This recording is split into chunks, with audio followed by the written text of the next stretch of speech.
Bienvenue dans Agnès MDV, le podcast où je vous convie à un voyage extraordinaire.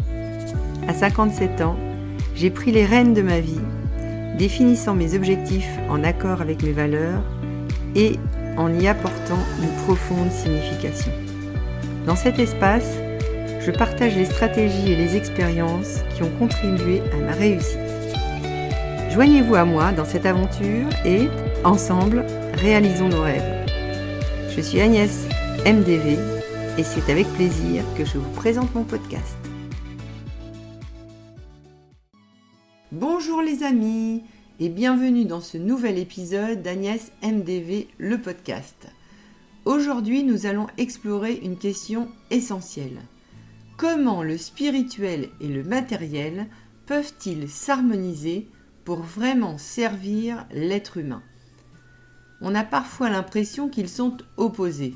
Le spirituel nous invite à chercher à l'intérieur, à dépasser les biens matériels, tandis que le monde physique nous pousse à accomplir, à posséder, à produire.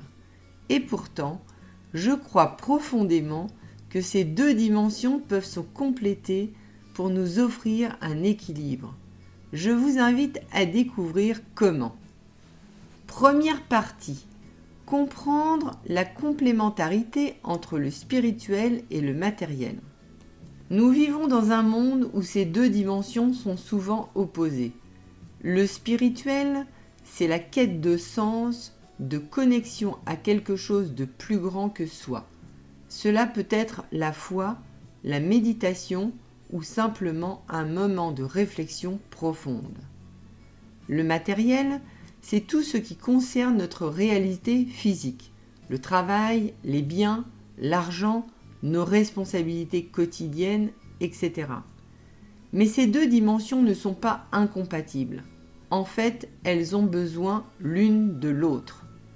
Le spirituel nous permet de donner du sens à ce que nous faisons sur le plan matériel. Le matériel nous offre les ressources nécessaires pour mettre en pratique nos aspirations spirituelles. Je vous invite à vous poser cette question. Dans votre quotidien, avez-vous tendance à privilégier l'un au détriment de l'autre ? Deuxième partie. Pourquoi un déséquilibre crée de la frustration ? Lorsque l'on est trop centré sur le matériel, on peut ressentir une perte de sens, de l'épuisement à force de toujours faire sans vraiment savoir pourquoi. Inversement, lorsqu'on est trop dans le spirituel sans ancrage matériel, on peut se sentir déconnecté de la réalité, on risque de manquer de ressources pour concrétiser nos rêves. Le secret réside dans l'équilibre. Utiliser le spirituel pour guider nos actions matérielles et utiliser le matériel pour nourrir notre croissance intérieure. Troisième partie. Comment mettre le matériel au service du spirituel ? Voici quelques pistes. L'argent comme ressource, pas comme but. Plutôt que de voir l'argent ou les possessions comme une finalité, demandez-vous comment peuvent-ils soutenir mon bien-être, mes projets, ma quête intérieure ? Créez un environnement nourrissant. Votre maison, vos objets, votre quotidien matériel peuvent devenir un cadre qui vous apaise et vous élève. Choisissez ce qui vous fait du bien. Planifiez du temps pour l'essentiel. Le matériel nous pousse souvent à être dans l'urgence et la productivité. Réservez du temps pour des moments de silence, de prière ou de méditation. Voici un exemple concret. Posez-vous la question, vos dépenses reflètent-elles vos valeurs profondes ou uniquement des obligations ? Quatrième partie. Comment le spirituel peut guider nos choix matériels ?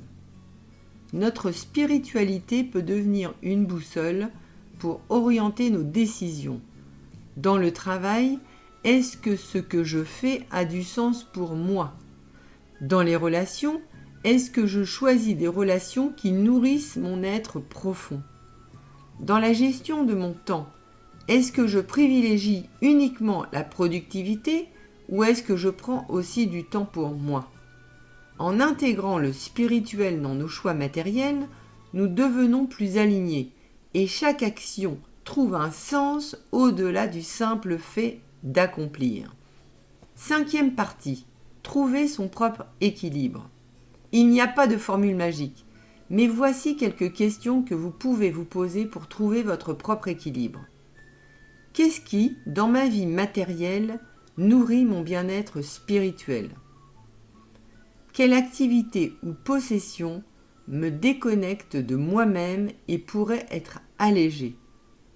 Comment puis-je créer plus de moments de connexion dans mon quotidien?